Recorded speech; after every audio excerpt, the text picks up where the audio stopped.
computer, so we are recording. We'll just to let you know that this call is being recorded. So here we go. Let me bring up my scripts here. So welcome, I'm Edwin Rutsch. Hi, everyone. I'm founder of the Center for Building a Culture of Empathy.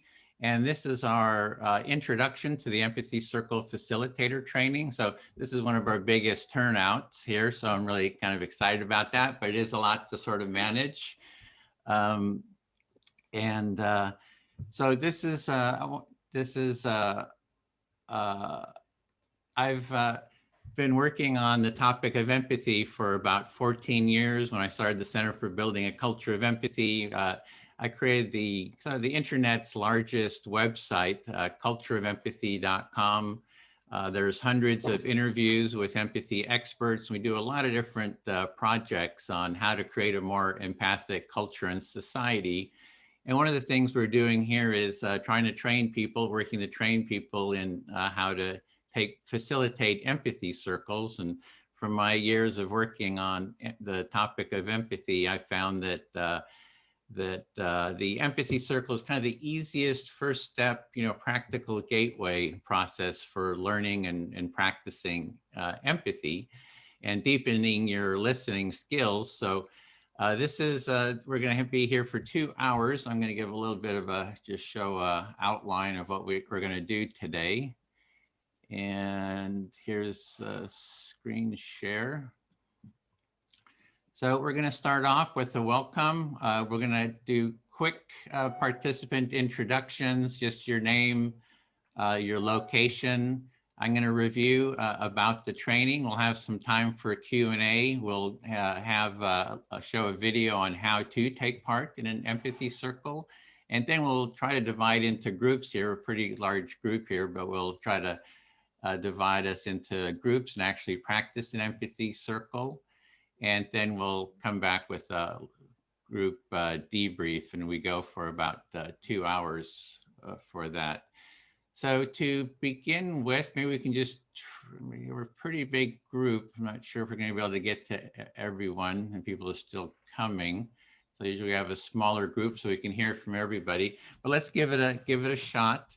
So just your name, your location, and maybe, like 15 seconds why you want to be an empathy circle facilitator, and I'll model it. I'm Edwin Rutsch from San Francisco Bay Area, and I find that empathy circles are the most effective practice for learning and spreading empathy, and I would like everyone in the world to learn how to take part in it. So I'll just go across the screen here and call on people. So Lauren, would you be able to just share quickly? Hi, everyone. I'm Lauren. I'm calling in from the San Francisco Bay Area. And the reason why I want to be a part of the Empathy Circle is because I'm starting to volunteer for pandemic professors, and I want to be able to express my empathy with the tutorees that I'm tutoring. Oh, great. Thanks. Ananda? Hi, I'm Ananda. I'm from Indonesia. I want to be a part of the circle because I want to understand the perspective of others and the opinions of others, even if it's not the same for me and for pandemic professors. Oh, That's pandemic all. professors as well. Great. Thank you. Sue? You're muted. Sorry, yeah, Sue Johnston, UK. I used to do NVC trainings, and then I crashed for years. And XR, I saw this, I think my local group aren't very into regen culture as far as I can see. So I thought this might be a stepping stone. Oh, great. Yeah, we've done a lot with Extinction Rebellion, the environmental group. So yeah, glad to see you here. Sally?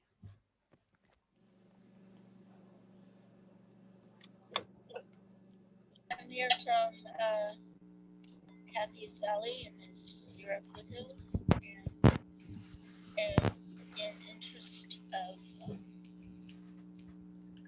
improving my skills and expanding to facilitation. Okay, great. And we're not hearing you very well. You might want to check your microphone, kind of the settings there. So, Oh, my husband has the TV on.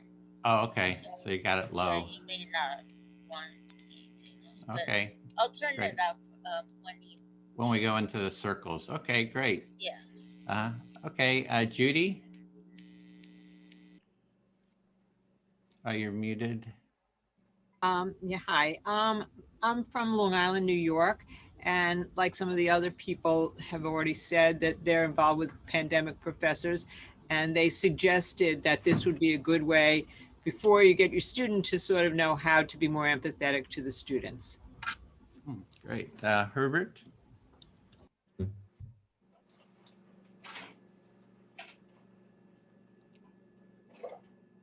Herbert, you there? Yeah, hearing us? Oh There you yeah, go. sorry, here I am. I'm Herbert from Berlin, Germany.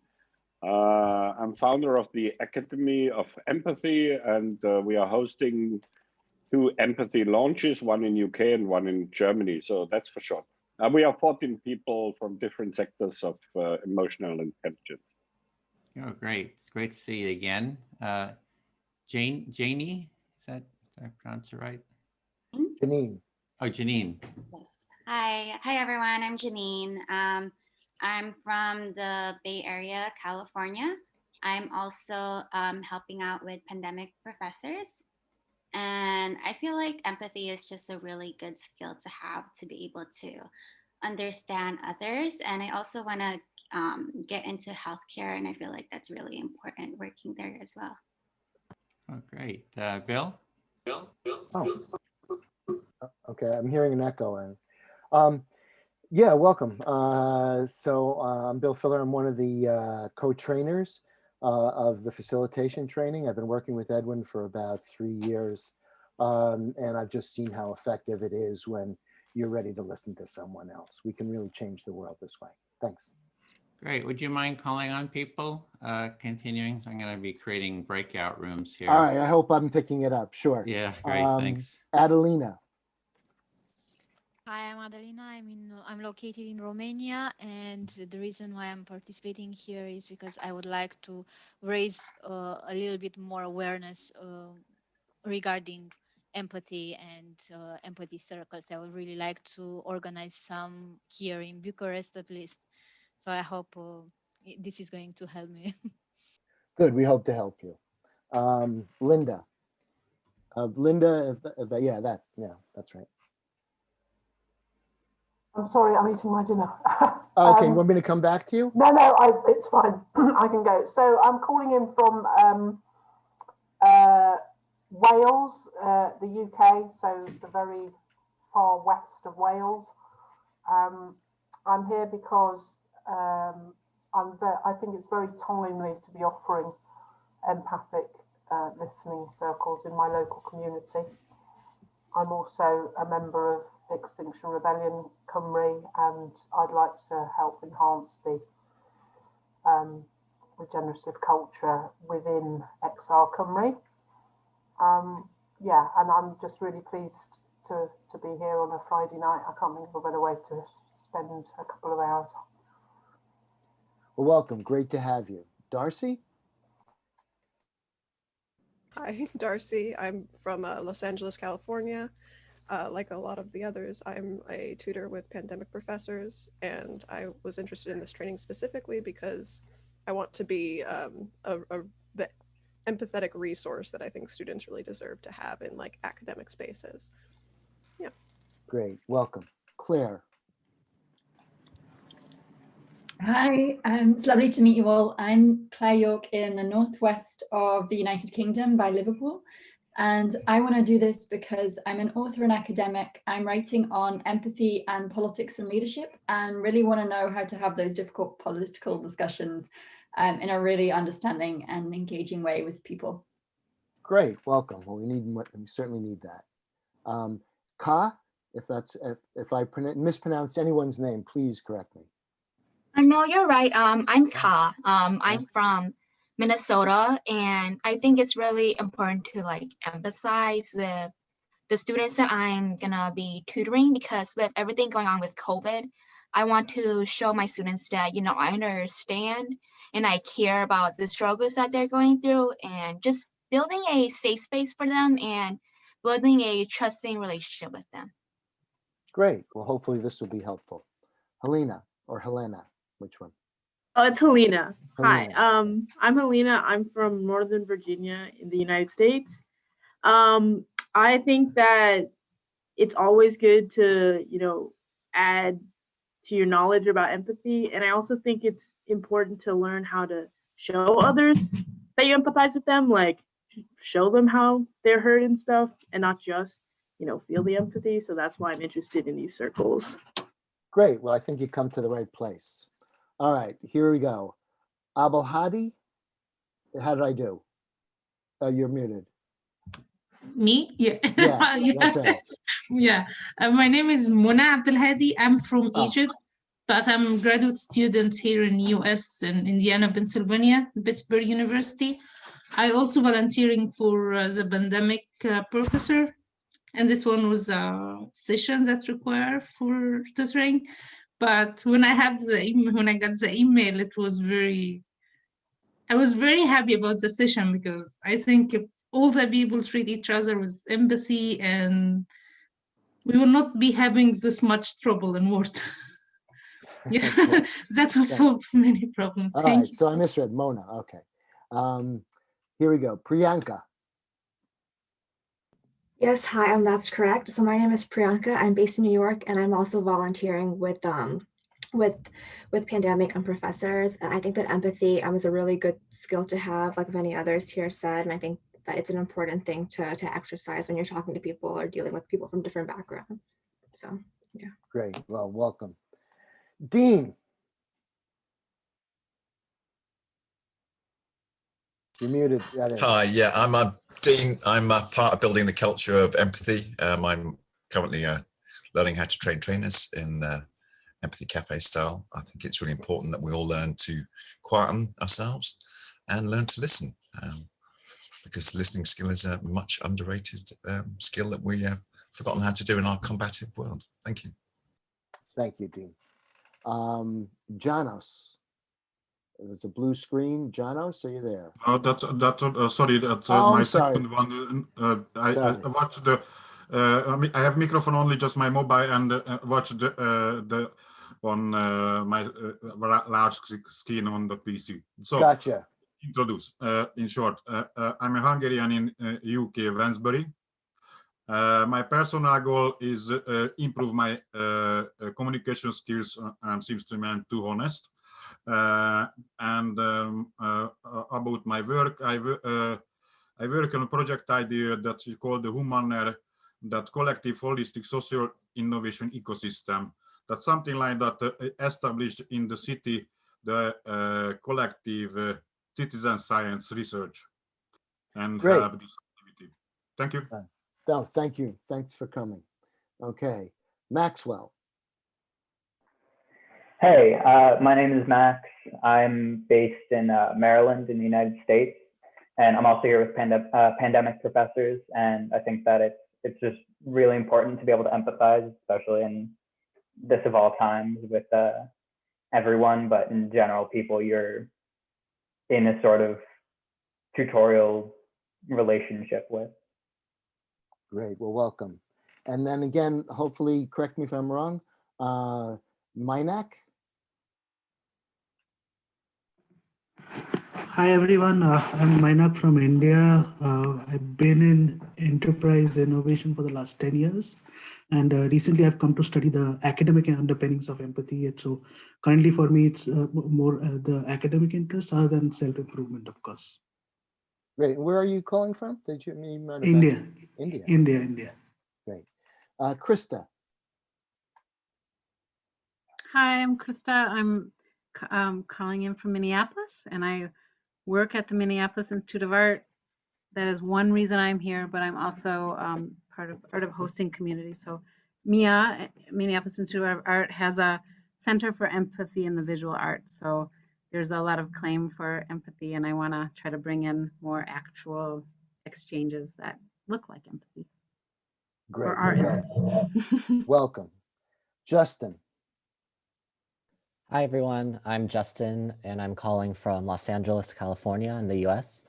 And I am also, like many other people, I'm also a part of Pandemic Professors, but also I'm a musician, and I've been really interested in studying music and how we can use that to also provide empathy. So yeah, that's kind of like my basic background.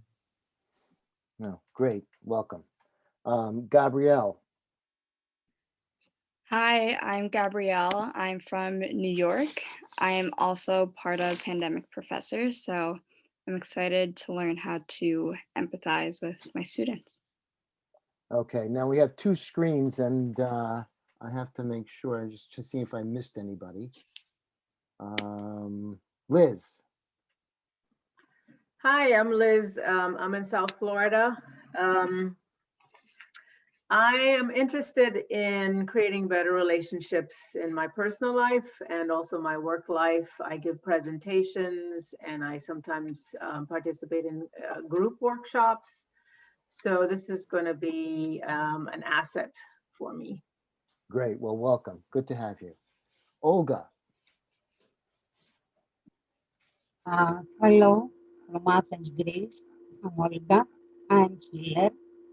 Joined a group of Scouts boys here in Greece and some other consultant group. So more skills I have, much better. Thank you. Okay, and Olga, your sound was breaking up a little bit, so I don't know if that's a technical issue. We can deal with that later. Shadia, if that's correct. Shadia? Yes. Yeah, you're correct. It's Shadia.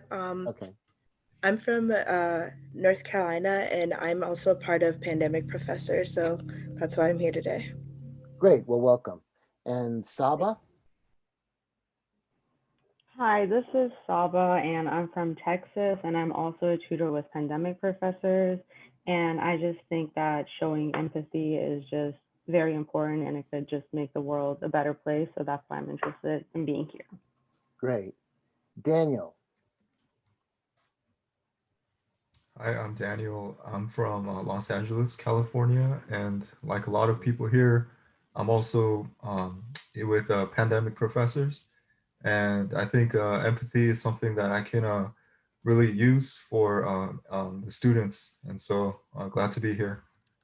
Great. Gloria? Yes, hello, I'm Gloria, and I'm also with Pandemic Professors.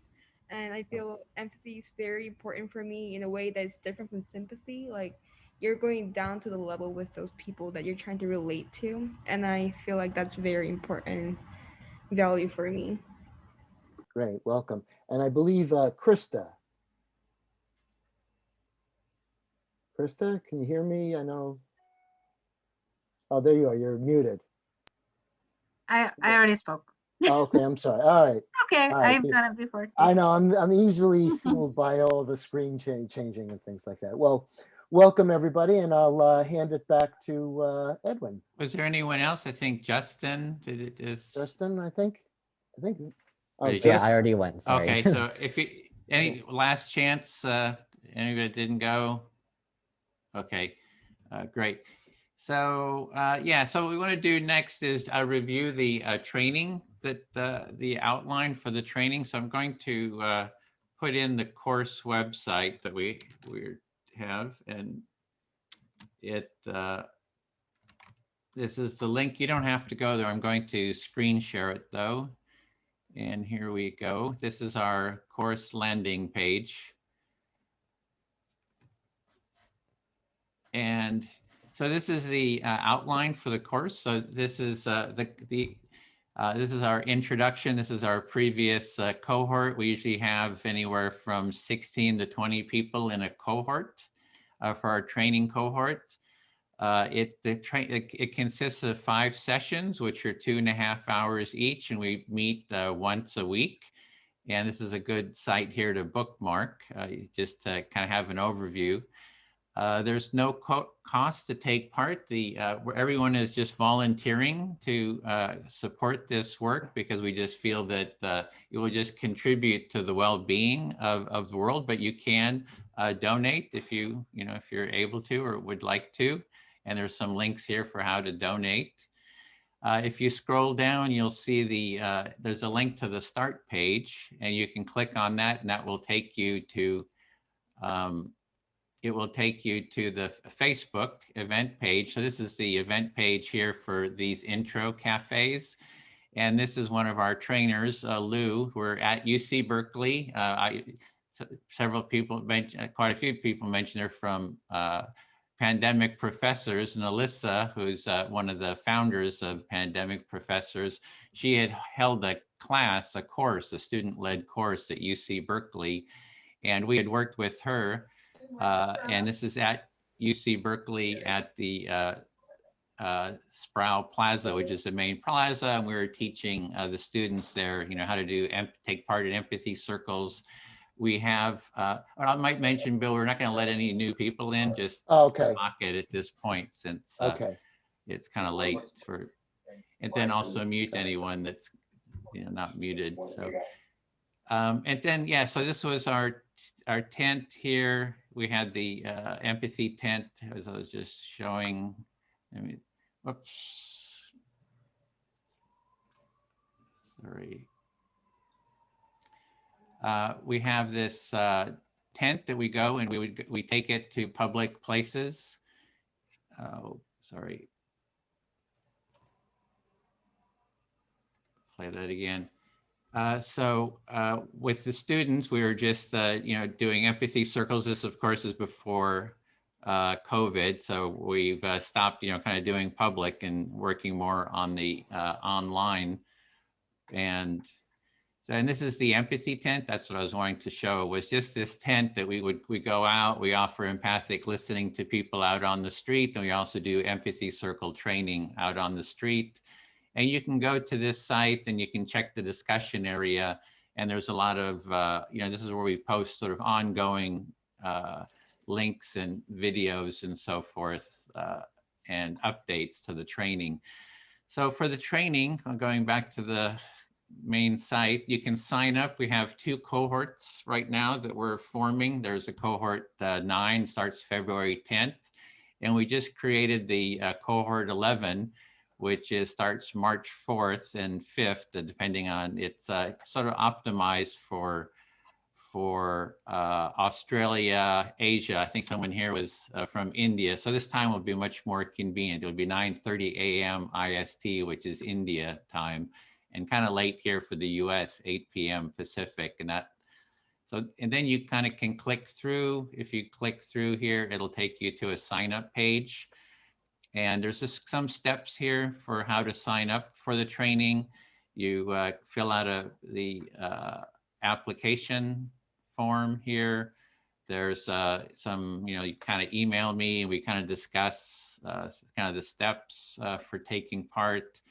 Then you add your name to the list here. And I see Claire, she's taking part. I saw she signed up here. There's your name, Claire. And you need to take part in 2 empathy circles to take part in the training, and this taking part in this counts in this orientation counts as 1 circle. So going down, yeah, you'll see the applications. We have the information about the 2 circle prerequisite. We have, so each of them, it's we're doing module 1, which is 5 sessions. This is one of our previous cohorts. So there's an outline for each session. There is some homework that you'll have. So the time commitment is 2.5 hours per week. Plus we ask that you'll connect with one of the fellow participants every week and do sort of an empathy buddy call, and that takes about half an hour. And then we ask that you if you can, try to hold an empathy circle with family and friends during the week, and then report back on it, but that's optional. So that could be another hour time commitment. So just to give you a little bit of an overview of the time commitment, you can scroll down, you can just see the outline of the course, each session kind of in brief. And if you keep scrolling down the page, you'll see the course references. So one of the things we discuss is the values of a culture of empathy, the how-to in Empathy Circle, about facilitator support. So as a facilitator, you'll want to, we try to support you in being a facilitator with sort of mutual support. And we have a list of challenges. So there's all kinds of different references here for the training.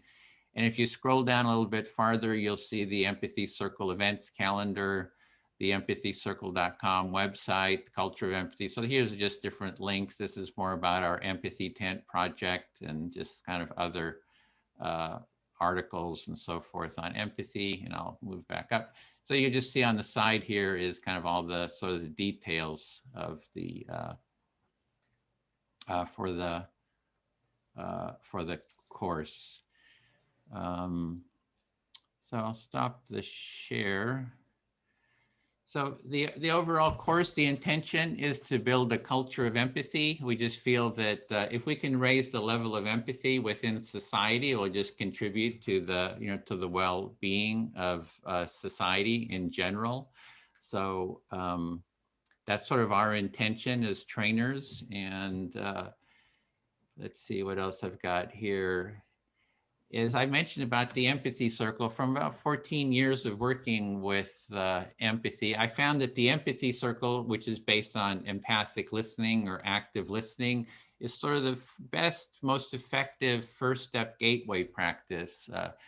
We do mediation between the political left and right, and being able to bring the sides into an empathy circle or any kind of a conflict into an empathy circle is really a great way of sort of unraveling it, having people hear and understand each other. And once people start hearing and understand each other, it really starts unraveling the conflict and creating connection. And it's also good for, just personal support, using it in your family. I mean, there's just so many benefits of empathy. So Bill, do you want to, there you are. Do you have anything to add to that? Just interested about the pandemic professors. We did, during the heat of the pandemic outbreak in New York, we did a lot of work with a Brooklyn teaching hospital, psychiatric teaching hospital. And we trained in the facilitator training several doctors. And it seemed to be effective. So I'll just add that. Yeah, and I would love pandemic professors is I believe it's college students tutoring high school students and other students, and doing empathy circles together is a great way of having students talk to each other and kind of hear each other and kind of learn those important listening skills. So bringing them together is really really supportive. I'll mention that the training path, we have empathy cafes, empathy circles that we hold, and empathy cafe is what we're doing here, which is any number of people come, and then we divide into smaller groups of 4 or 5, and those are what we call the empathy circles, where everybody gets a chance to talk and hear each other and sort of do the practice. And then we're doing this training, which is 5 sessions, but you're welcome to do the training and then do the training multiple times and sort of do a train the trainer, because we would really like you not only to be able to learn to, facilitate your own empathy circles, but learn the practice and the process so that you can go out and train others to be facilitators, because our goal is for every person in the world to learn how to, take part in an empathy circle. So yay, Dean. So we really want to sort of spread the practice and get you on board to be able to train others. And so Dean, I think, has done the training like 3 times. And as we do the training, the trainees, they start presenting different parts of the training. So that's the first module, and then we're doing the train the trainers, and we'll be adding more modules to the training as well going forward. So with that, we can kind of open it to kind of any questions before we show the how-to. Is there any questions about the training? Yeah, just raise your hand and we'll call on you.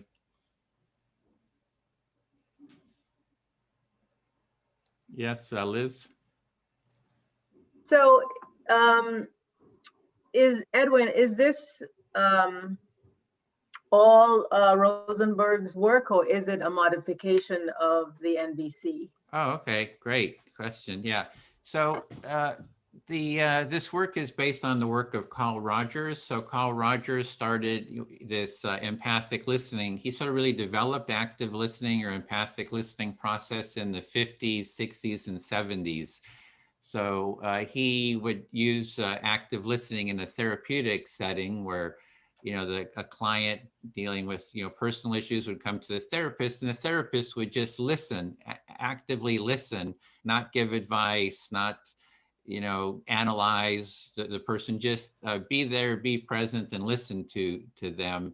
But that was within a therapeutic setting. And he had a lot of different grad students who worked with him. And one of them was Marshall Rosenberg. And Marshall Rosenberg went on to sort of build on that basic foundation and developed the nonviolent communication practice. But it's based on, it has the same roots. That's the same roots. So what we're doing is we're taking this out of the therapeutic and just putting it into the relational. So it's just, small groups using this empathic listening as human beings, not a client therapist sort of relationship. We're just human beings here talking with each other, sort of using this practice of active listening. So yeah, and there's a lot of other grad students. There's processes like focusing, motivational interviewing. I mean, there's a whole list of different practices that are all sort of based on the work of Carl Rogers. So he's really he really created this sort of the first, sort of foundation for this work. And if you look into the therapeutic world, it's like active listening, empathic listening is core to the therapeutic healing practices. And it's also, if you go into mediation work, you'll see that the empathic listening is core to any kind of a mediation work, as well as the design, human-centered design. Product design, it's very much part of that human-centered design model of anything you design, you need to understand the impact, the felt impact on people. So yeah. So Herbert, you're muted. You're still muted. There you go. I'm very sorry. Here I am. Which cohort would be suitable if I want to take part, being based in Germany? The next one is cohort 9. I think that's starts at 10 a.m. Pacific, which is like 5 or 6 or so, 7 Germany. Yeah. Okay, that's the number next 9. one that's I'll open. check it. Yeah. Okay, thank you. Can I just get a hands up? Who's interested in the training? Who's kind of would like to really sign up? Great. Okay, great, excellent. And then we also sort of check, like, is there's more demand? We try is we see how many trainers we have. We set up another cohort, or 2 every month. We just set up this cohort for the Australian time, which will start in March. But if there's enough demand, we set up other cohorts. Any other questions?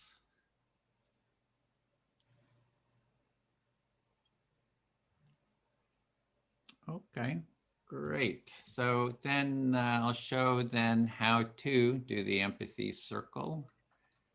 Let me give this little video here. Hopefully you had a chance to review this already online. We have 2 videos. One is a 9-minute how-to video. It talks about the benefits of the empathy circle and the how-to.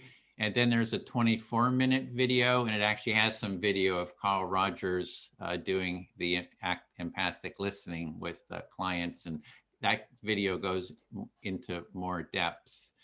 And what I'm going to show here is just the minimal 6-minute video of the how-to, just to give you a little intro of how how the process works. And let me bring that up here.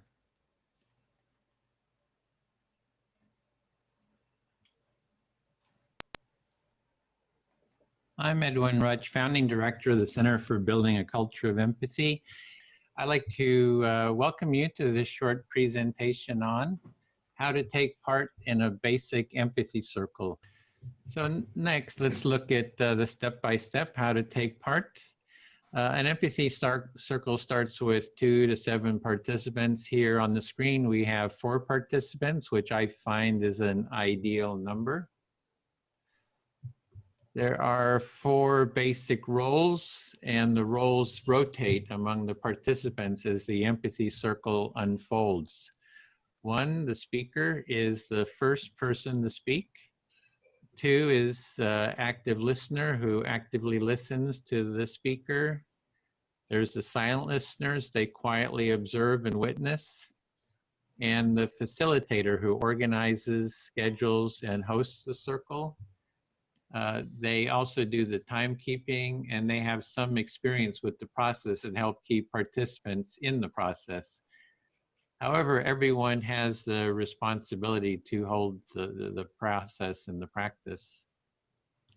So to begin with, the facilitator will start the empathy circle.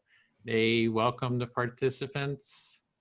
They lead introductions if the participants don't know each other. The facilitator invites participants to give short introductions, for example, their name, where they're from, and something personal about themselves. The facilitator then reviews the empathy circle process to remind everyone how it works. They announce the discussion topic, if there is one. Even if there is a topic, you can always talk about what is alive for you. That is what is on your mind in the moment. And 5, they set the speaker time limits, perhaps 5 minutes, for example. And the facilitator then asks who would like to start to be the first speaker. So at that point, the participant volunteers to be the first speaker. As speaker, you select who will be your active listener, and you can select anyone that you want. You speak about the topic given or whatever is alive for you. And so you'll speak a bit until you have maybe expressed an idea or two, and then you want to pause to give the active listener a chance to recap what they understand that you are saying and feeling. If you say too much, the listener may have difficulty in reflecting it. As the active listener, you are listening to the speaker to get an understanding of what they're saying and what is important to them. You are giving them your full attention as a supportive companion on their inner journey and exploration. When the speaker pauses, you recap your understanding of what they said and how they feel by reflecting the essence of that in your own words. You can summarize, paraphrase, or even say the speaker's words back to them. Even though you may have a strong impulse to respond with your own ideas, judgments, analysis, advice, and sympathy, or even questions, resist the impulse to do so because these common responses block the speaker from moving along their internal journey. You'll be able to say whatever you want when it is your turn to be the speaker. If you don't reflect the understanding to the speaker's satisfaction, they can always say it again. Then as speaker, you check, do you feel understood to your satisfaction? If you do not feel understood, you can say it again, perhaps in different words. If you do feel understood, continue sharing. Again, after speaking a bit, pause to give your active listener a chance to recap their understanding of what you said. As the active listener, you again share your understanding of what the speaker said and meant. The cycle of speaking and reflecting continues until you, as the speaker, do not have anything else you'd like to say, or until you get a signal from the timekeeper. If you get a signal from the timekeeper, then finish up what you're saying in a sentence or two. After you get a final reflection, you can end your turn by saying something like, "I feel fully heard," or something like that to indicate you are done with your speaking turn. At that point, the roles then rotate. The active listener becomes the speaker. The person they select becomes the new active listener. For everyone having equal time, it is good to select someone that hasn't spoken lately, but it is your choice. The others in the circle become the silent listeners. This process of taking turns in speaking and active listening continues for whatever time is allotted for the Empathy Circle. And this was just a very short introduction. The best way to learn the practice is taking part and doing it. There is more in-depth material on taking part in an empathy circle and facilitating one at empathycircle.com. Thank you for listening. All right, so that's the basic process. So what we do usually now is we divide into groups, into breakout rooms, so you can actually practice. Usually we don't have this many people. Usually we got like 12 people we can easily divide into rooms. So I'm not quite sure what to do here. What we'd like to do is have one facilitator and 3 or 4 participants and have these breakout rooms. What I'm thinking is maybe we can sort of model it, the empathic listening here, and then we'll just kind of put everybody into rooms. And hopefully you'll have seen the process modeled, and then you can sort of self-facilitate, or if someone is in your group that has facilitator experience, they'll be able to help with that. So any thoughts on that, Bill? Is that? Let's see, Shira says she can help with the breakout rooms. That's I'm good with that.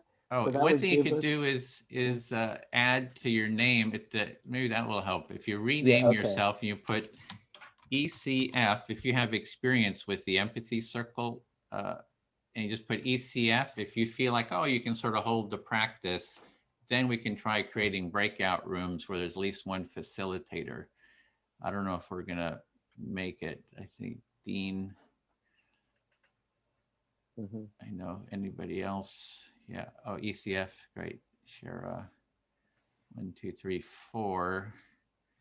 So let's do a sort of a model it just in the larger group. So we can have, we'll just do some 3-minute turns, and someone can begin, and we'll have, who wants to be the first speaker? The topic is, let me put the topic in here.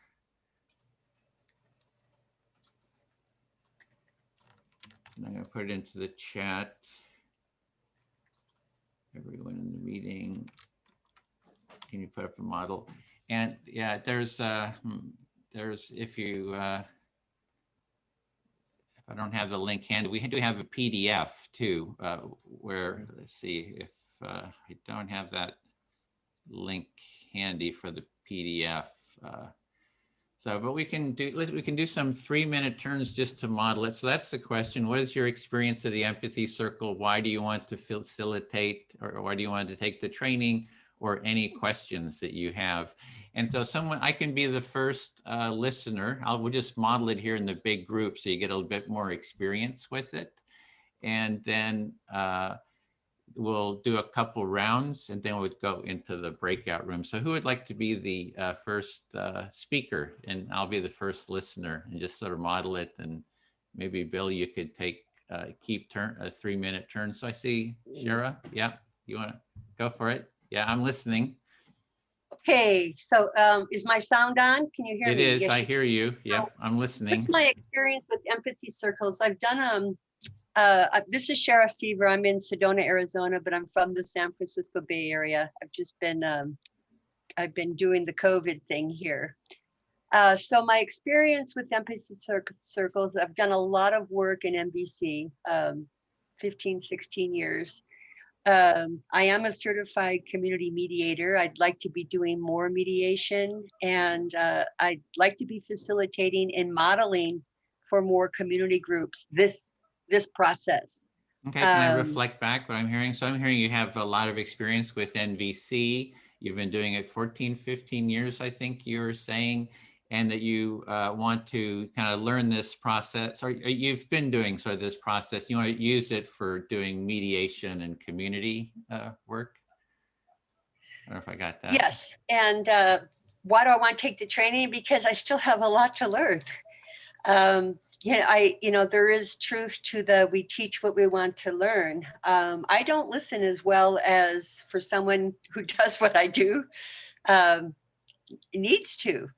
And I also just want to be more of a model, because there's a younger generation now coming out with, they're doing a lot of different community groups, and I'm noticing how facilitation refinement would be very beneficial, and creating a safe space, which for me is really important in this kind of facilitation. Okay, so I'm hearing you can always learn more. You'd like to even be better at listening, and you'd like to be able to model it, and sounds like convey it to the younger generation. Right, they're leading the way, correct. Mm-hmm. I don't have any questions. I've been following you for a while with great respect, Edwin. And what's alive for me right now is I'm very isolated through this COVID, and I'd like to be not just giving but also receiving empathy. I think it's one of the greatest healers available to every human being.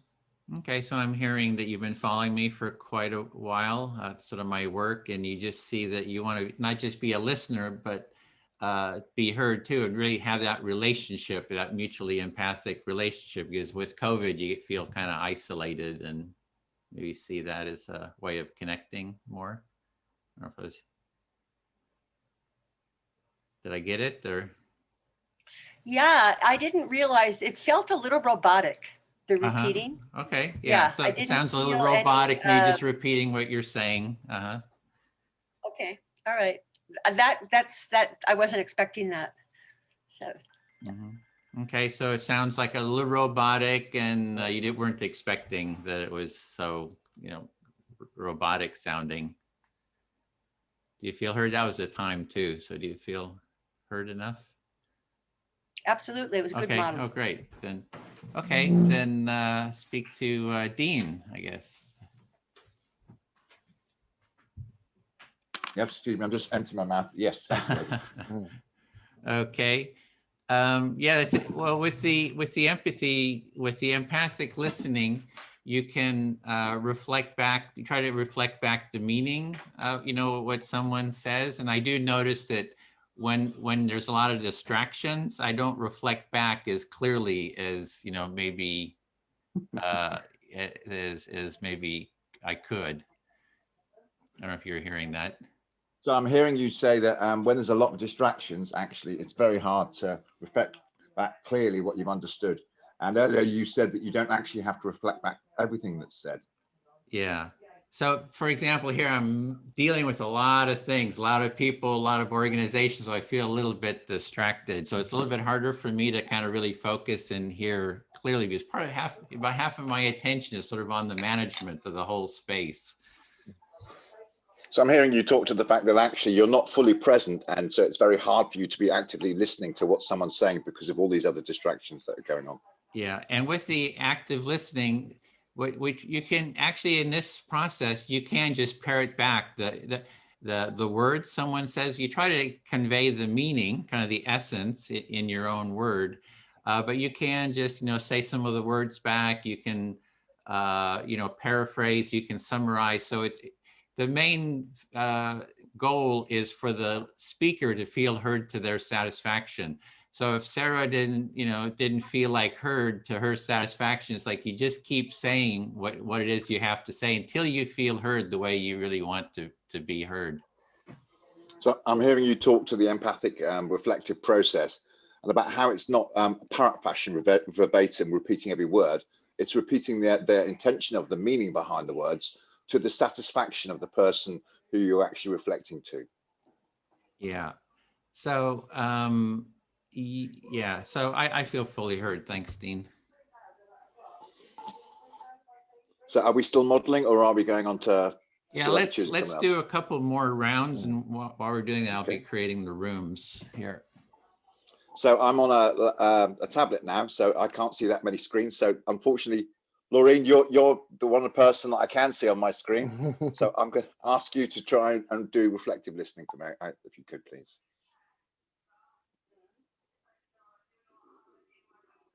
Laureen, Jesse. Oh, I'm sorry, you meant me. Yes. Yes. So you said you're on your tablet, and so it's difficult for you to see everyone on your device. Yes, my computer that usually allows me to see lots of things and see the whole picture is old. And so therefore its Wi-Fi transponder is weak, whereas my tablet is new, so therefore it's upgraded. A bit like we're getting an upgrade in our listening skills by doing the empathic listening process.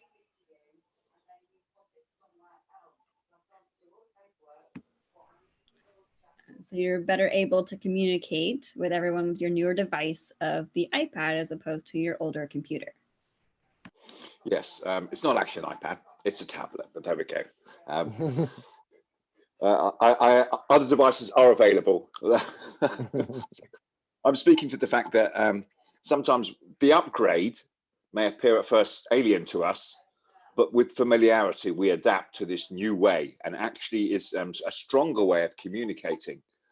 Hence the analogy of going from the old system to the new system.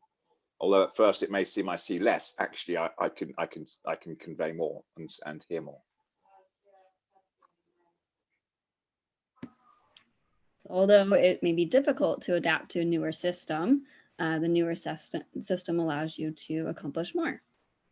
Yeah, exactly. Thank you. So that the whole idea about developing this empathic listening muscle, because it is a muscle, because at first it's exhaustive trying to do it. We concentrate so hardly on every word instead of the meaning.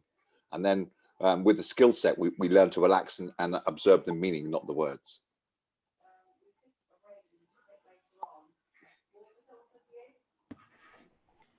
So we have to exercise our ability to actively listen to others, because it takes time to be able to build that ability to do so. Yeah, and with practice, like anything, the more we do it, the more confident and more relaxed we can become, then actually the easier it becomes and the more fluid it becomes.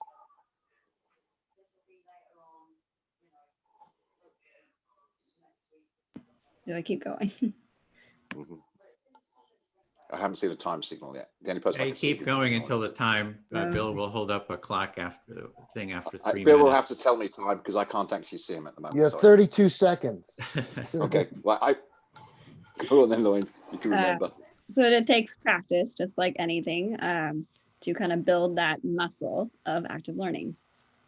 Yeah, thank you, Lauren. I feel fully heard.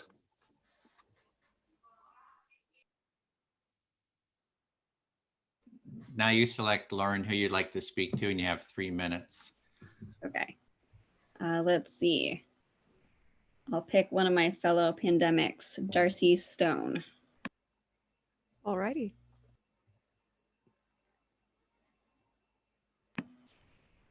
All right, and now I speak of a topic. You and then speak, and you say an idea or two, and then pause and let Darcy reflect back. Okay. Let's see.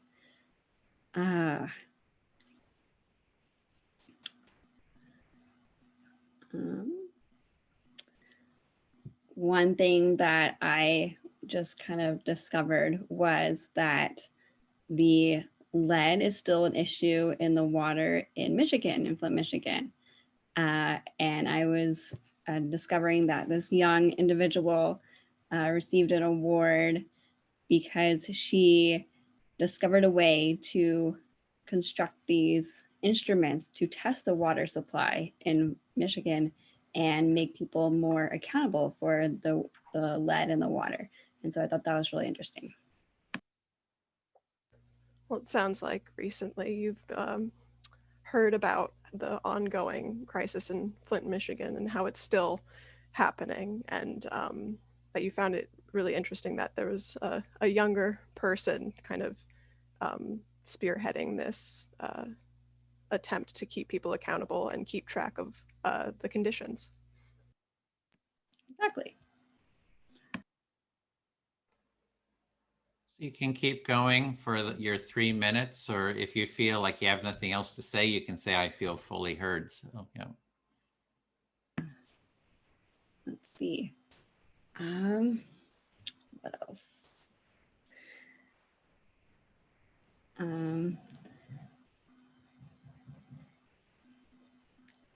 Gosh, this is hard. I think it's difficult to find ways to address the situation because a lot of these, a lot of the people in Flint, Michigan live in environments where the buildings are more run down, and therefore there's more lead in the paint. And so it's kind of difficult to put money and resources into those communities to help eliminate the source of this lead.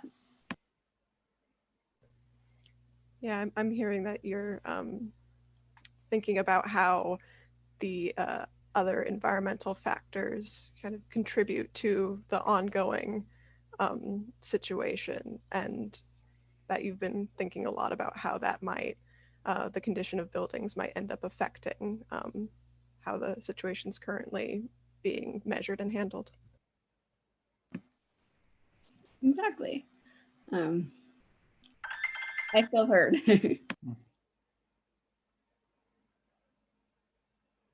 Okay, Darcy, it's your turn to select someone now. Yeah, I guess I'll be speaking to Ananda. Did I get that right? Sorry. Okay. I guess going off of the prompt, my experience with empathy circles is pretty limited. It's actually all happened in the pandemic professor's context. They run them at different trainings and meetings, and we haven't quite mastered it or gotten there in that context because there hasn't been the space for facilitation. So I think this kind of setting for me feels really helpful in kind of building this skill. And you're muted, and then there you go. So basically you said that this is kind of a chance for you to having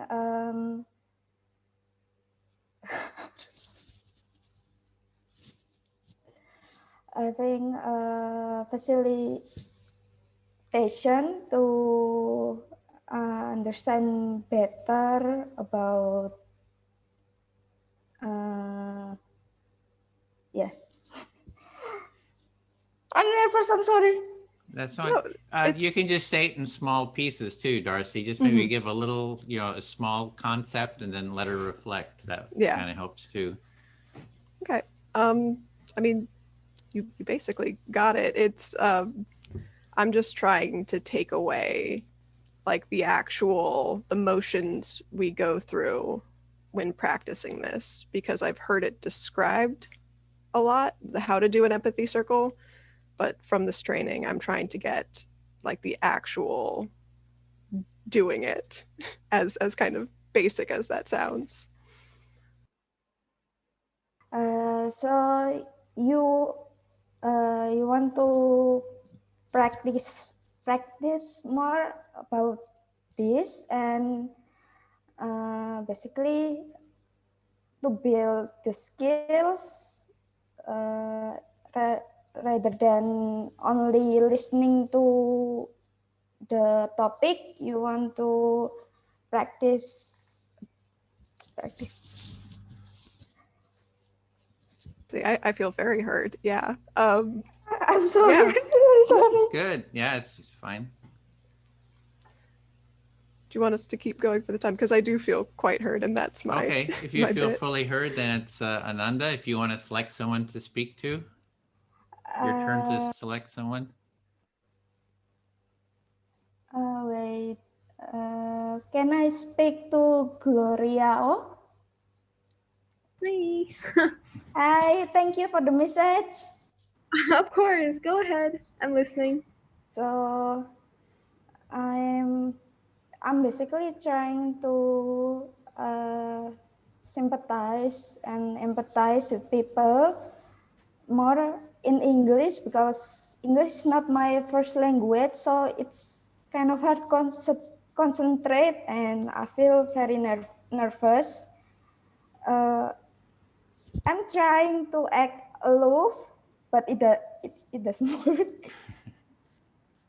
So you're trying to challenge yourself by using English and also connect with other people using this empathy training. Is that what I'm getting at from you? Yes. Great. So I'm usually in my own language. I'm usually good with listening people, but I don't know, when it's in a different language, it's become harder to understand them and to take the meaning of what they said. And I really want to be able to understand them, speak to them, and making them feel truly heard. Oh, so you're basically trying to use your skill that you already have, but you're trying to use it in different language, which is English in this case, and try to be heard, try to listen to more people, doesn't just speak your language, but also speak English. I think that's awesome. Thank you. I feel fully heard. Thank you, Gloria. Yes, thank you. So choose one more, and then I think we'll break into rooms after we've modeled this. So go ahead, select someone, Gloria. Sure. What should I go for? Liz? Liz R? Hi, Gloria. Oh. So let's see. What is my experience of? Well, this is my first day trying this empathy circle thing. I was kind of required to, but then I was interested in it because empathy, that's cool. And I with taking the training because I was required, but also empathy was something that I started to focus in more than sympathy the past few years, because sympathy just didn't sit well with me that much because I always feel like I was getting pitied upon, and empathy felt Getting what upon? sympathized upon and pitied, like, oh, she's such a pitied, right? Right. Pity. So, but empathy felt more like people are relating with me and they truly understand where I'm coming from. So, yeah, I guess that's why I wanted to join the training. So this is the first time you've been exposed to this, although it appears to also be a requirement. And you have been exposed to the idea of sympathy. What I get is that you want to learn more of the difference between what sympathy and empathy is. And this course is going to help you do that. Yes, I feel heard. Can I continue? Other questions? Great. Great. So you feel fully heard. So what we want to do is divide into smaller groups so everyone gets a chance to practice more. So we don't do this, full group process, but since we have so many people, I just want to make sure that everyone is sort of familiar, kind of gets the sense of how it works. We're doing that. So we're going to divide into 7 groups. They're going to be created sort of randomly. So there's going to be maybe a facilitator and maybe not. So hopefully you sort of have the sense of it. your topic is going to be, what do you, why do you want to take the training, or just anything that's alive for you. It can be any topic that just you have energy around. Someone will need to take time. So we'll do 3-minute turns. And so somebody has the time and, they can hold up their clock or a time or something like that. I did put the link in there into the how-to, a PDF. It's a 1-page PDF. So you can always, open that up and have that as a reference. And so we're going to go for until a quarter of the hour, which is, we're going to go for about an hour and 5 minutes or so. No, I mean, 35 minutes, about 40 minutes, and then we'll come back into the full room. So you're going to be on your own in these rooms. So I hope you're able to kind of do the process, just one person speak, select who you're going to speak to. You get 3 minutes to speak, get a reflection like we did. When your turn is over, the listener becomes a speaker and they select who they're going to speak to. We'll just keep going for the time allotted. So does everybody feel okay with that? Does that, okay, let's just go do it. And you'll get a chance to sort of practice more. And here we go. And I'll give like a 5-minute warning before the rooms close. So I hope this is going to work here. Open all rooms.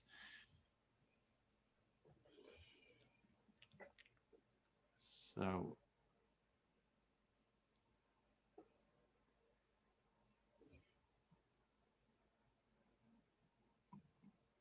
Uh-oh, is this working? I think I didn't.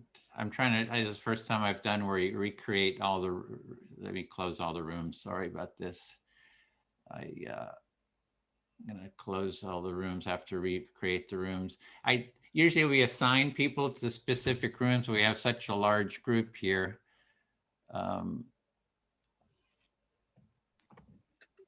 So I'm trying to set this up so that this automatically creates all the rooms.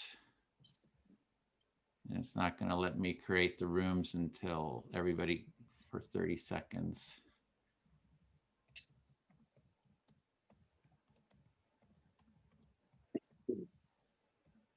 Yeah, just for people coming back, we're going to recreate the rooms. Assign automatically. Okay, there we go.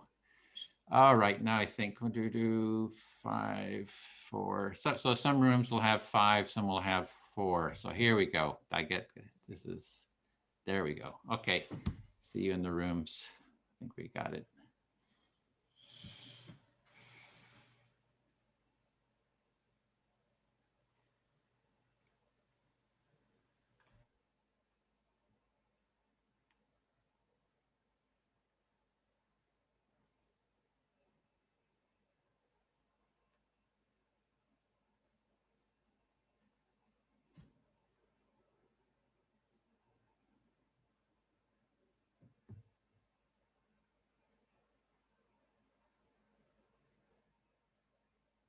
Hi, Daniel, are you there?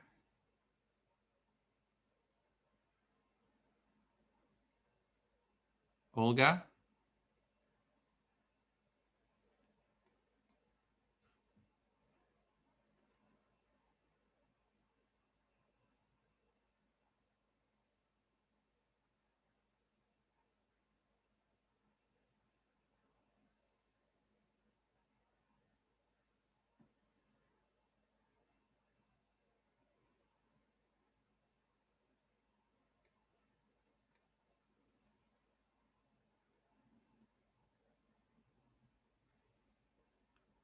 Daniel, are you there?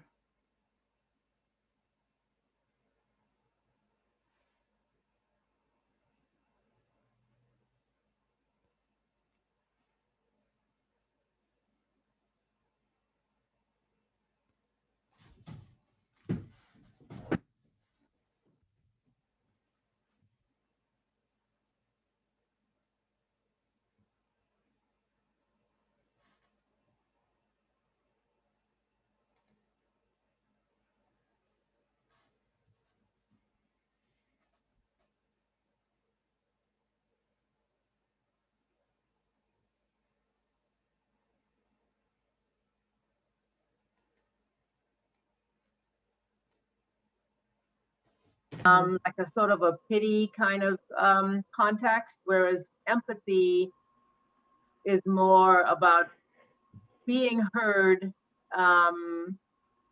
in that sense. And you have felt that you were more heard in that context, which is why you are more interested in focusing on learning empathy circles as opposed to sympathy spaces.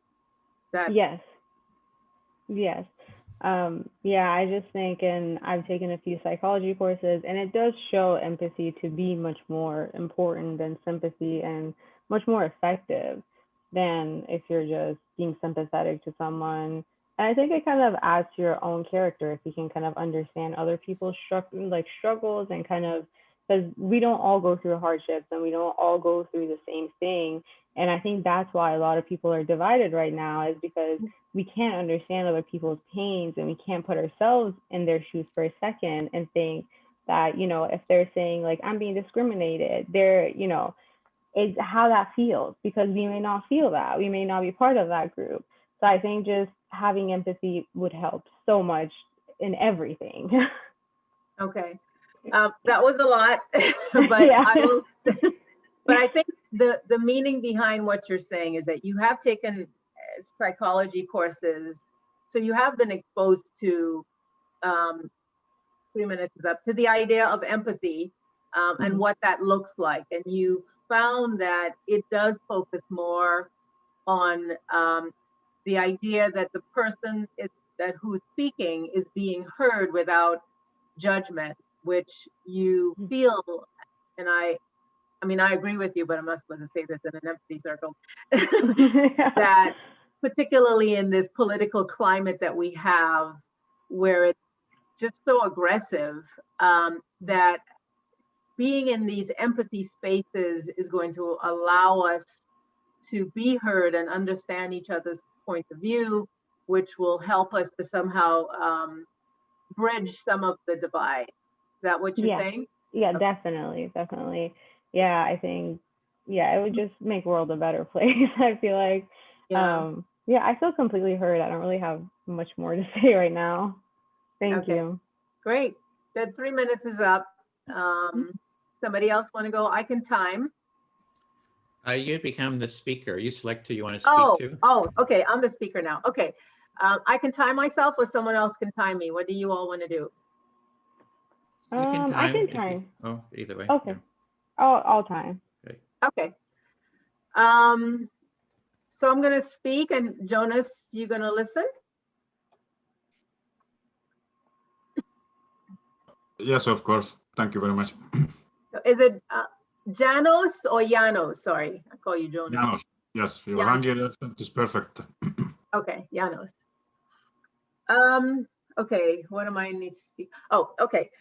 So one of the reasons why I want to take this course is that I do find myself in that space, particularly living in the US in this political climate, that I do get triggered and angry by people who don't align themselves with my political party, or I mean, I don't really have a political party, but the politics that I adhere to.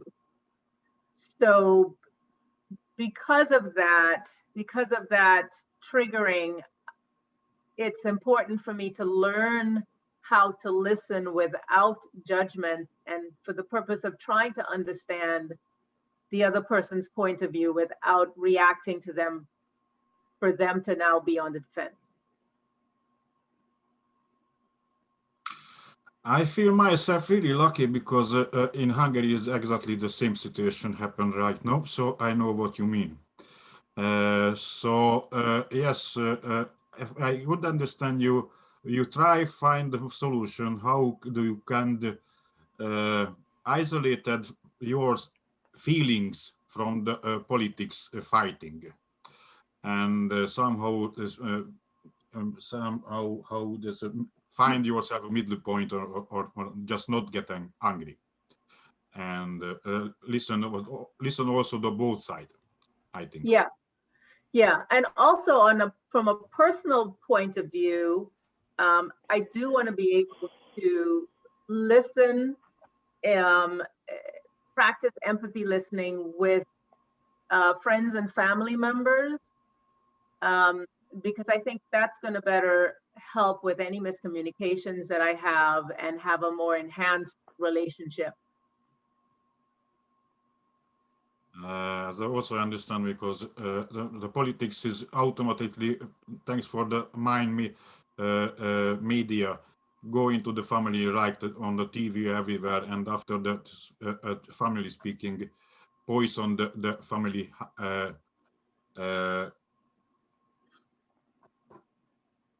what is this feeling, so broke the family good relationship between the members. Yeah, yeah. Particularly one of my brothers who triggers me. So time is up, by the way. Thank you, Saba. No problem. Thank you. You can just reflect that last part about the brother, and then I will choose to add you. Okay. Yeah. So why I'm here? Because I have to learn some. I have to figure out. Who's listening? Who have you chosen? He selected me. Oh, I'm sorry, I didn't hear. So why I'm here? Because somehow I work on the community project, and in my work I find some reason I can't motivate the people's quiet goal, and can't communicate very well. And if I want to make a non-profit organization, I have to better connect with the peoples. Okay, so I'm hearing you're kind of having difficulty connecting with the people, and that you feel if you get better at empathy, you could connect better with them. That's right. And also now I recognize as I have this also the English is the second language. So many times now in this course, I recognize when someone speaking, I'm thinking in the same time on my answer, and that stop me listen the other things. So I have to exercise and make more routine, open my hearing. Okay, so you're noticing that when you hear something, you sort of translate it, and you want to get better at your listening. So you kind of practice that listening to open your ears more. Yes. And also I have to stop myself when I listen someone. I also at the same time thinking on my answer, and that stop me block my hearing. Stop hearing. I'm not a good listener. Yeah, so you feel that you're not a good listener because first you sort of have to translate, and then second that you start thinking about how you're going to reply. So you're sort of just noticing that about yourself and want to be a better listener to it. Yes, of course, and I think that I did exactly the same in my mother language as well. So I need reset my mind in this this way. So you do that in your mother language too, that you kind of think about what you're going to reply. So you need to sort of reset how you listen to kind of not think about how you're going to reply, but just listen better. Yes, and the reason I want to work in the collaboration support project, this method is very important on the find the common points. So that's a tool and method also important in my project. Okay, so you'd like to work together with people on your project, and you see that people need to listen to each other, and that you think this could contribute as a way for people to listen to each other. Yes, exactly. I think I heard. Okay, great. I speak to Shaba. It's Saba. Saba. Okay. Yes. Great. Yeah, and I guess Liz, your timekeeping or. Yeah, hold on. Let me set it. Okay, I'm ready when you are. Yeah, I feel a little bit flustered because we had so many people. Usually it's 12, 15 people, and this is like over 30 people. And so I feel a little flustered from, so the management of all of this. I wasn't prepared for so many people. Yeah, so what I hear is that you kind of got overwhelmed by the turnout and you're just trying to do all of it together, and it's kind of a little bit too much right now. Yeah, exactly. And usually we have one facilitator for every circle, so I know we assign, so just to make sure, all the groups are, working well to kind of assist, and we don't have enough. So that's, yeah, it's like I have a little concern. Uh-oh, I hope everybody's able to do the process without, someone there to kind of show them how to do it. Yeah, so what I hear is that since you are kind of the leader on this, and resources are limited right now with the amount of people that you have, that it's kind of a little bit frustrating that you can't have a facilitator in each room.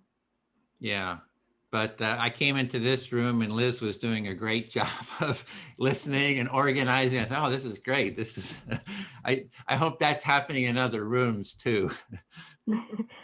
Yeah, so what I hear is that you're happy that there are people to kind of take this step and kind of be a leader in this and kind of keep this conversation going. Yeah, and I feel pretty thrilled too that so many people are interested in the training, because the trainings have been going really well. I mean, it's just like everybody's just like sort of radiating when they're in the training, like this is so good. It's like life is so chaotic politically, and here's this space where people are actually listening to each other. And it feels like really good for people, and the trainers too are very happy to do the training because of that. Yeah, so what I hear is that you're just happy to kind of give like a safe space to people to kind of say what they want to say and meet in the same place and kind of, just talk to each other. They don't have to agree to each other with each other, but just talk. And you're just really happy about that. Yeah, I feel fully heard. Thank you. No problem. Okay, so I select Liz to be a listener again. Okay, wait, hold on a second. All right. Yeah, so yeah, I've never done anything like this before. It's really interesting to kind of see this going on. I was surprised by the kind of having to have someone listen and then repeat it back to you. That did kind of surprise me too. But I think it's good because the first few times it does feel a little awkward to do that, but then after a while, it's a nice thing to hear. So what I heard you say was that this is the first time you've been in a space like this, and you were surprised to see that we were going to be in a space where we would be listening and repeating what each person said. It was awkward in the beginning, but I think you said it seems it's something that you like or are willing to do more. Is that correct? Yeah, yes. I feel like it does provide like a safe space to just say things without judgment, just to say what you're thinking or what you're struggling with or anything like that. And it kind of feels like a safe place to do this. Now I understand why people who go to these type of therapies like it so much, and why it helps them so much, just because you can just say, because in daily life, when you talk to people, they try to kind of, put their own thoughts into it and their own views, and it can kind of get a little bit heated, but this is very nice. So this provides a safe space for you, where people can actively listen to what you're saying and vice versa, which is encouraging, as opposed to a space in which you and all of us have been in, where people inject their judgment in there, and sometimes that cannot be a very productive environment or safe environment for you. Yes, yeah, that's definitely it. And I think this will help me kind of bring it into my daily life a little bit better and kind of just listen, because I do struggle with that. I struggle a little bit with just sitting there listening and kind of not putting my own thoughts into what people are saying. And I think if we can just do that for someone, like, even once a day, once a week, I think that would just help them so much, rather than just sitting there and trying to just solve everybody's problem or try to change their point of view. So I think it's a nice tool. So what I'm hearing you saying is that it's something that you want to put into practice in a more a daily routine in your life, and because you find that it'll definitely enhance your relationships and you as a person. Yes, I feel fully heard. Thank you. Time's up. Okay, my turn. Mm-hmm. So the things switched on my screen. So Janos, I can set the timer again. Okay. So I'm going to speak, and Janos, you're going to listen. I'm the listener. Mm-hmm. Yes. Okay, all right. Just misunderstand you. Thank you. All right. So what am I going to speak about? So one of the reasons why I want to do this program or workshop is a part of my job includes doing interviews and also presentations that encourage people to adopt a plant-based diet. Sorry, can you say again what you do? So the presentations and what I do encourage. Last two words. Yeah, encourage people to adopt a plant-based diet. Plant-based. That's a food. Yes, exactly. Sorry. No meat, no dairy, no eggs. Oh my God.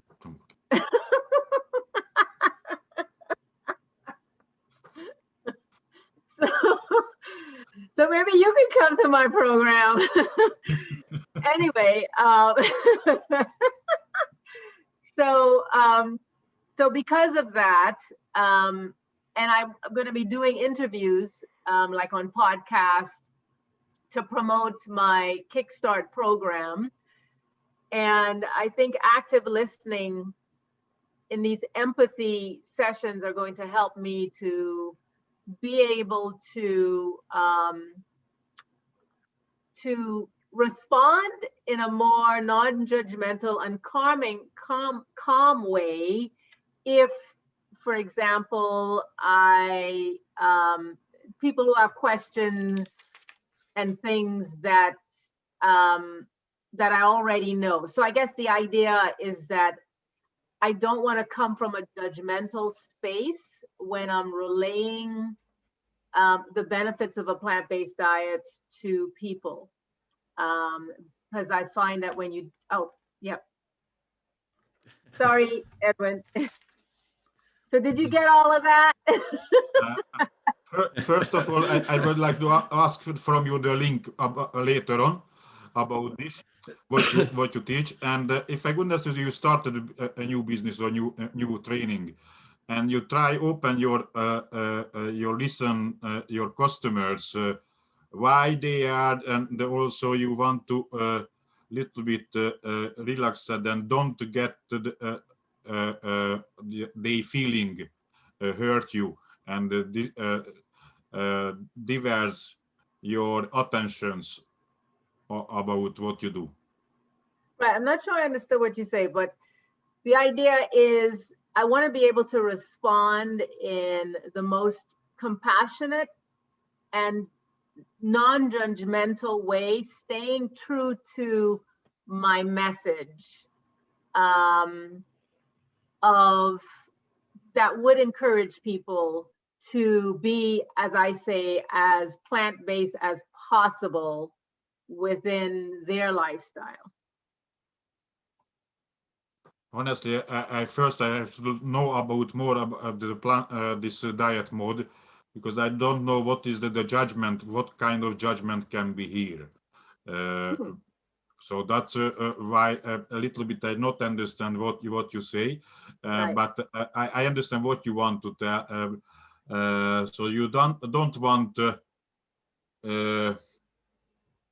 judge anyone if they make some mistake or I don't know, maybe that not really got your point, or my words, my English not enough good.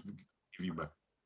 Right. Well, just quickly, one example in the United States would be someone who gets upset it's in the United States, sometimes people get upset when you tell people that you're vegan or you're plant-based. So they feel judged and they get defensive. So they might say, oh, it's ridiculous, or some kind of statement like that. It's manifested in many different ways. So because of that, or that it's extreme or whatever. So I want to be able to be even more compassionate and look behind the reasons why people resist certain things that they're not comfortable with. And that includes myself. And my time is up, but I just see. want to add to that. So you try save yourself from the judgment what many people tell you because they don't know everything, and just to make a judgment without knowledge, and you want Right. to Right. or something like that. Right. And I think that's similar with the animal lovers, who is at the same time vegetarian. They hit the meat lovers. So that's I know I understand your situation. Right, and that's some of the misconceptions that I want to address. That if you are vegan or have a plant-based diet, that somehow you just hate everybody else who isn't doing what you're doing. I see. Yeah. The listener Janos, can. I think that was the time. So you select who you're going to speak to now. I see. You're the speaker. Wait a minute. Can I ask Liz, please? Ask who, me? Oh, me? sorry. Okay. Yeah, you can speak of back course. to. Yeah. Why not? Liz. Why not? Yeah, you can choose whoever you want. It's nice to give everyone a turn, but it's your choice to select who you want. Yeah. Everyone, or I need to go around. No, you don't have to. If you want to speak to Liz, that's fine. Yeah, I'll give you back. Liz. So you are my listener. Okay.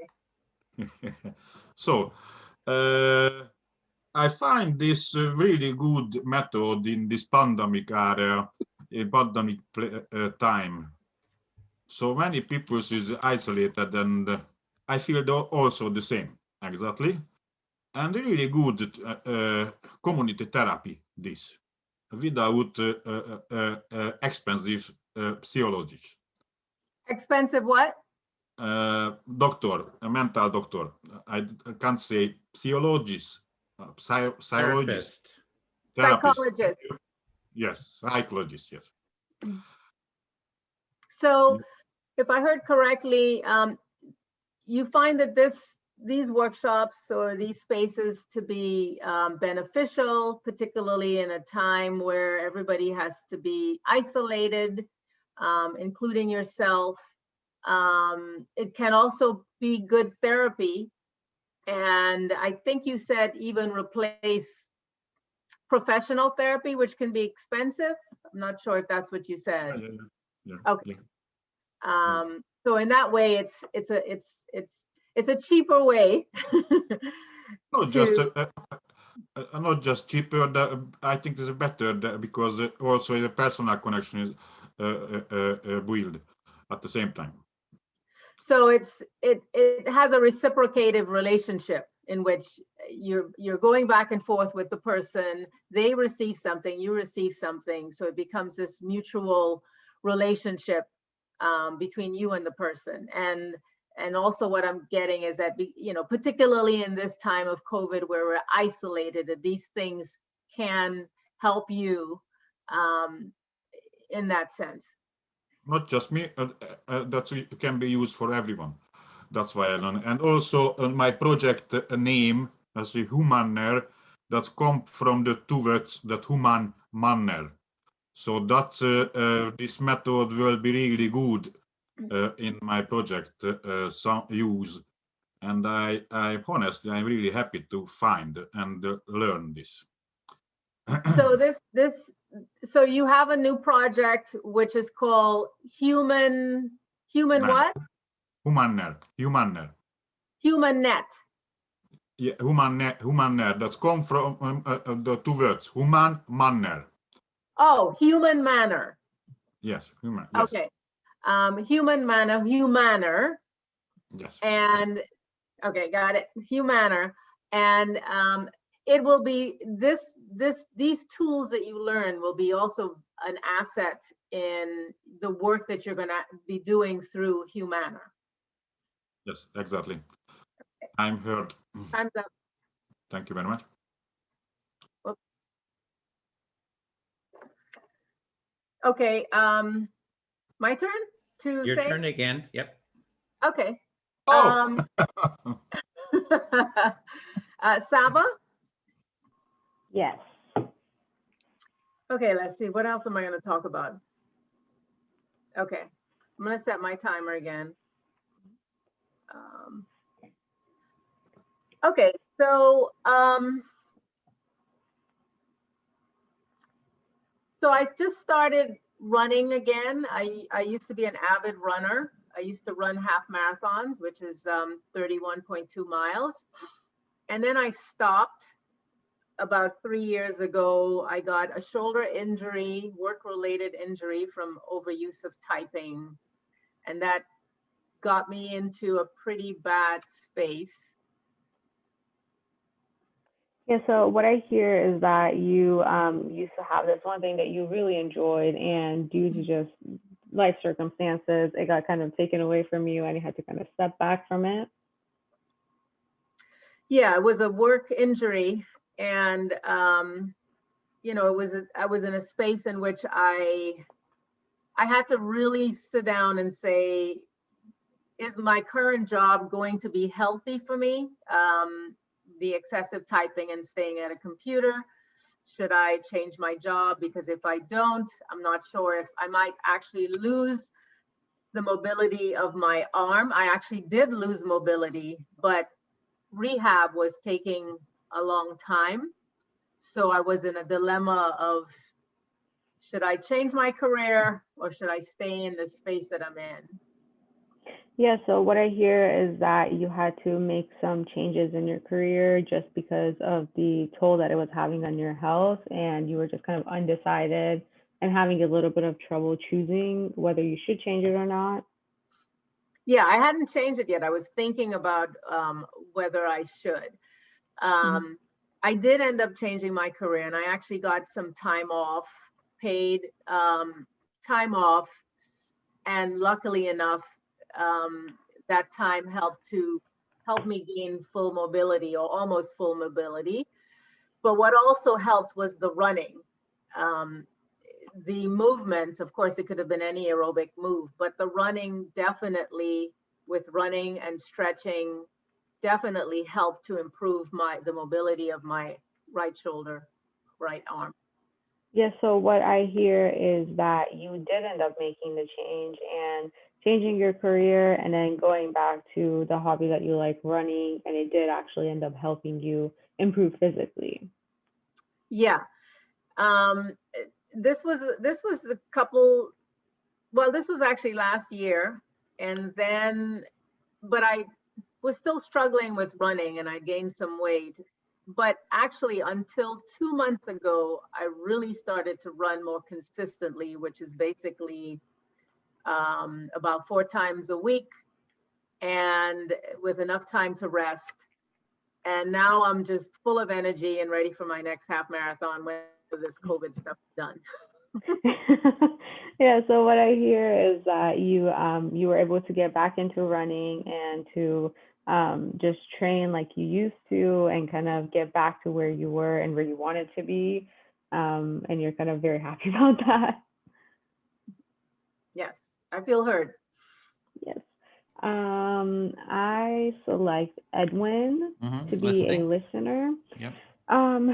So I don't really know what to talk about. This quarantine thing has been extremely difficult for me as well. Just having to be at home, just on the computer 24/7, and it kind of seems like it never stops. Yeah, there's so many things that you have to do, and all of them just require a computer. And just, I feel like my eyes have been giving me a lot of issues, and my head hurts a lot more than it used to. I'm kind of used to staring at a computer for school and for work and stuff like that. But I think Like just the computer use alone is going to have, in the long term, it's going to have a little bit of like a physical toll on my body.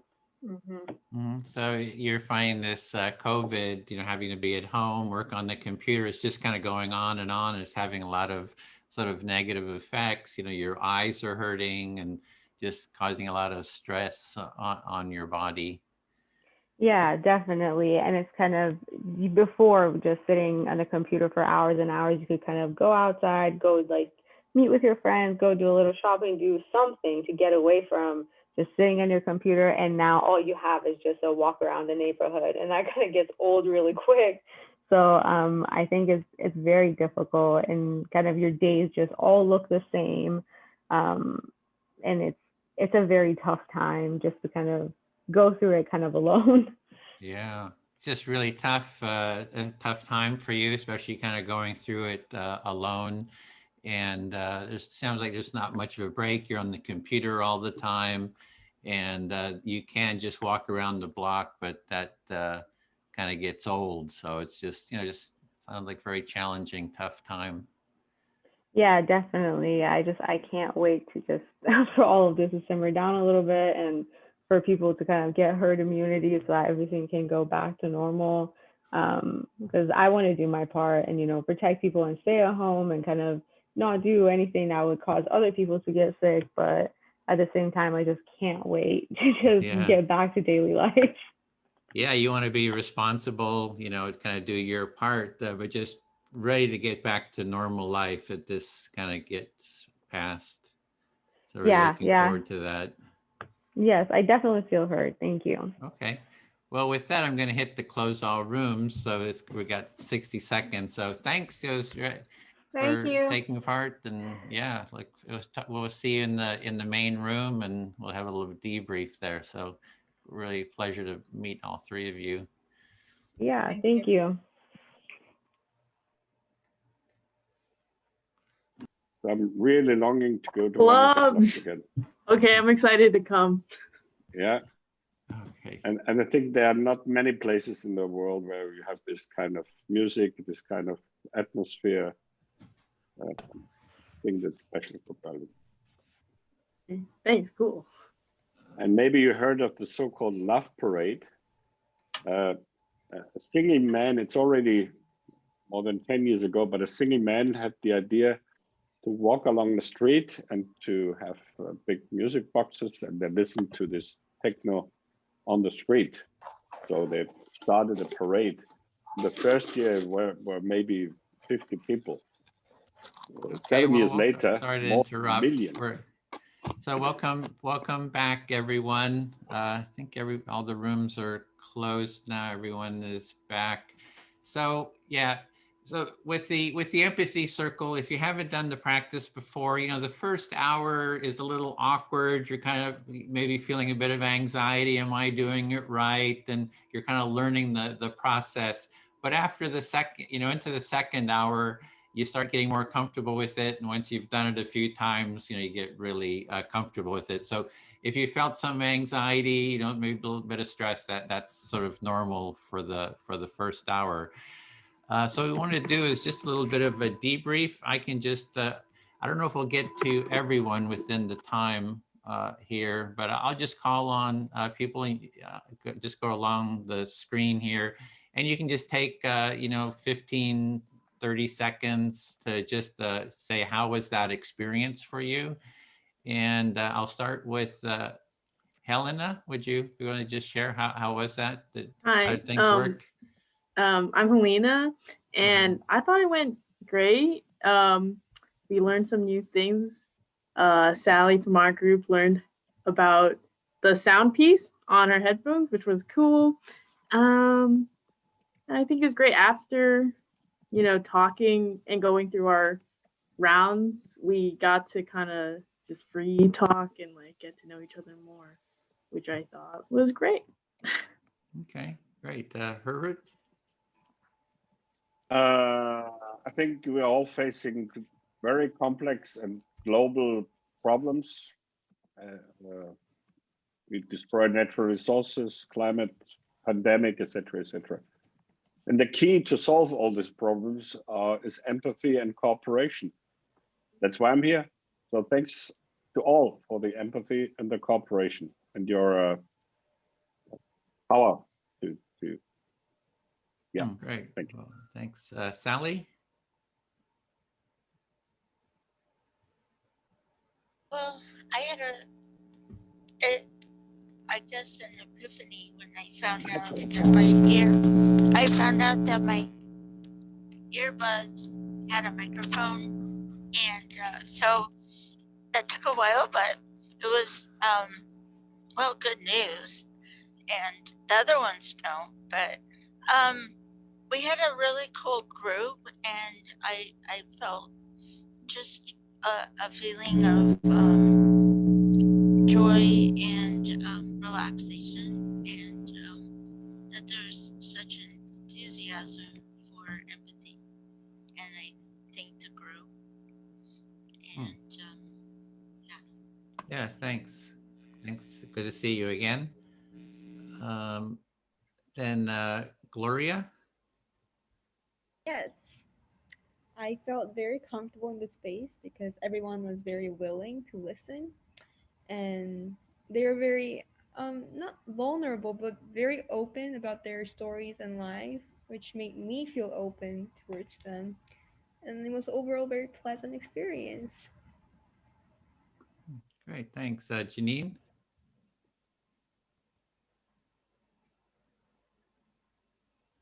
Oh, we're not hearing you. Your audio is on, but somehow your microphone.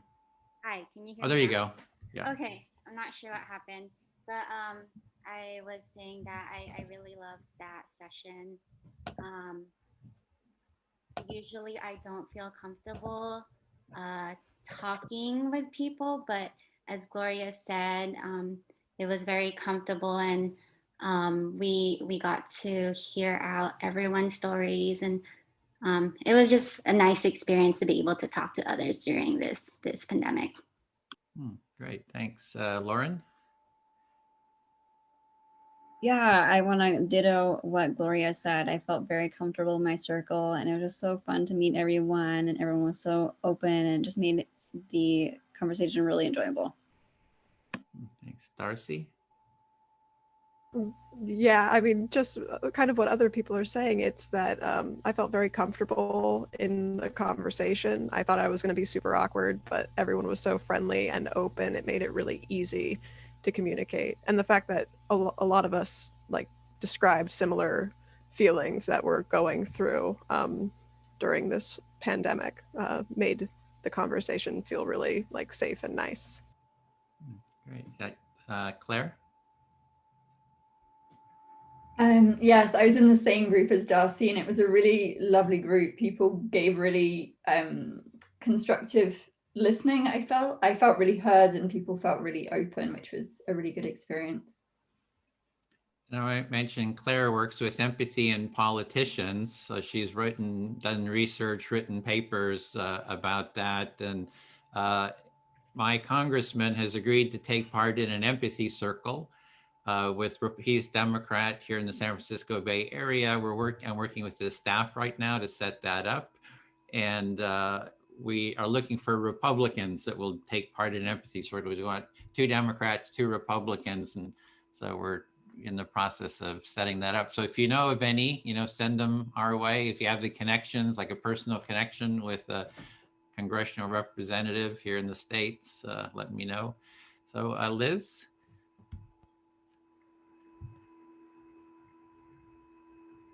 Sorry, I was looking up Claire Yorke on the internet.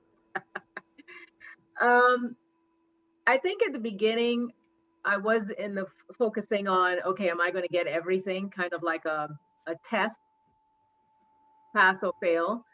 And then once we started to have the conversation, it flowed more easily. I also was feeling forced to have like a back and forth conversation, asking questions. So, which is something I guess most of us tend to be used to. So I found myself sort of being training myself in that sense to be more of an active listener without necessarily interrupting and having it conversational for this space. And that was good. It was Yeah. energizing, actually. Yeah, thank you. Justin? Yeah, similar to what I think Janine said, it was just really nice to be able to connect with people during this pandemic, especially it was 3 of us in the breakout room, me, Ananda, and Linda. And so we had a lot of opportunities to really just talk to each other. And I think it was really nice just to be able to connect with people all over the world. Okay, thanks. Ananda? You're muted. There you go. I just want to thank everyone because everyone is so supportive. Some people send me a direct message. Thank you for your support, and a special thank you to Justin and Linda for being so welcoming to me and for listening and for sharing. And yeah. Great, thanks. Linda?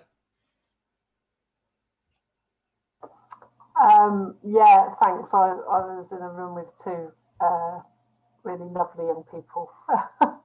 It was interesting. I found it really interesting because I spent my last Friday evening doing this also, and it's interesting how a conversation can happen out of empathic listening without feeling the need to come up with solutions or advice or anything, and it just feels really really important, this work.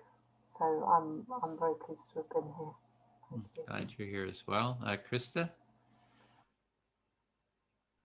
Yes, it was just a warm, welcoming environment. I think the students that will experience pandemic tutors are very lucky. I was wondering about the correlation between the type of folks that will do that work, do empathy work, and just kindness, just that correlation. So I am curious about your work, Claire, research around politicians and whether that empathy is something they work with. I do have some curiosity, like moving forward into the trainings about, we talked a bit about anxiety and how that impacted our presence in the listening exchange. And it's different when there's somebody that comes with a different energy, and just kind of naming that, and curious about how the tool will hold that. So thank you. Yeah, thanks. Yes, we explore all that in the training. Excellent. Yeah, Bill? Yeah, I was really impressed and really grateful for the people that I was with. They really, shared, and it was very, it was encouraging to me. One of the things I think of, I look out into the world and I get depressed, and then I come to these circles and I see what everybody's doing here, and we're creating a culture of empathy right here, right now, despite everything else that's going on. And I think that is the strength that will win us through. Thank you. Yeah, that's the core, is a culture of empathy. That's what we're trying to create. Thanks, Bill. Maxwell? Yeah, so it was definitely something that made me feel more uncomfortable at first, like just talking and having someone just listening. But it definitely became a lot easier over the course of the time that we talked. Yeah, that's why we usually go for 2 hours. We don't have so much introduction. Usually we have, more time, because it's the first hour, you're just getting kind of familiar with it. It's a little awkward. Then the second hour, it becomes smoother and easier. Yeah. So Sue? Yeah, I feel tender, more alive, connected. Very, very grateful for the group. It was beautiful. Thank you. Thanks. Adelina? Well, for me, it felt great just being heard without being interrupted, and I could actually talk and finish my ideas, and it just I'm really grateful for this group, and I think that it became a little bit easier than the previous training session that I had. So it was great. Yeah, it gets easier over time. Minak? Yeah, I had fun. I certainly started off a little uptight, but I resonate with the others. Right? At the end of it, it seems fun. It seems nice right now at this moment. Great. Ka?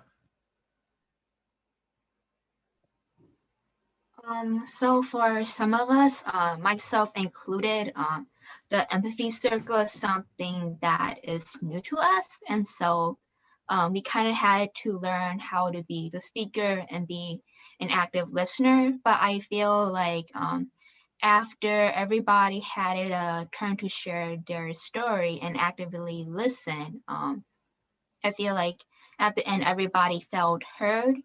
And yeah. Okay, great. Thanks. Mona? Yeah, it was a very good experience that just to be listened, to feel heard, like without judgment, critical, or anything else, just being speak and someone really heard, understand you, and to give me a very different aspect from listening and empathy. It was very good. Good. Here, Janos? You're muted still. Thank you. The very new feeling, first of all, for me as well. First, seems to me that just only the echo I listen myself. But after I recognize this is much more, because teach me how to listen the others, and not just in the dialogue. There is a question answer. I think always what will be the answer that didn't listen the others. And your political idea is really good, because the word be used in Hungary. There is a very interesting situation. One political party right now, the Fidesz, and on another side, another party make unions hit with this only one. So this system will be, I want to learn from you. How do you do? Okay, great. We'll bring empathy circles to the politicians in Hungary. Yes. Dean? As you always, I am humbled by the eloquence of people that speak English as a second language, especially in the reflective process itself. And I always enjoy the cross-pollination from different cultures and different continents. So thank you very much. Okay, we're going to go over a few minutes. I hope you can stay with us so we hear everyone. Maxwell? I'm sorry? Or did you go? You already went. Okay. Gabriella? Hi, yeah, Gabrielle. It was a really Gabrielle. great group. And it was interesting to really listen to people that you don't know, because I feel like you have to listen even more so than you would if it was an acquaintance or a friend. So it was definitely a great learning exercise. Thanks. I'm not sure who, there's people whose video, Helena, did I? Oh, I went first. Whoever hasn't, okay, whoever, is there anybody left? I think those, Shadia, is there anybody who can't? And Saba, and Daniel, I see. Okay. Saba, do you want to? Yeah, so I really enjoyed this experience. It was very different for me and very awkward at first, but as soon as I got used to it, it was very nice. I really enjoyed just listening and not having to kind of give feedback. So I enjoyed this process. Great. Danielle? Yeah, I also enjoyed the exercise. I snubbed on the instructions in the beginning, but my group was so supportive and willing to help me even through this process. I thought it was really encouraging, and I thought it was very instructive for me, and I'm glad I did that. Yeah. Excellent. Sadia, did I? Hi, it's Shadia.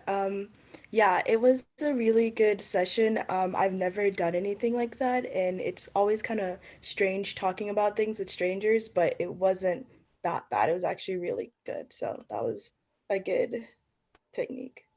Okay, great. Did I get everybody? Is there anyone else that missed? Okay, it looks like we did.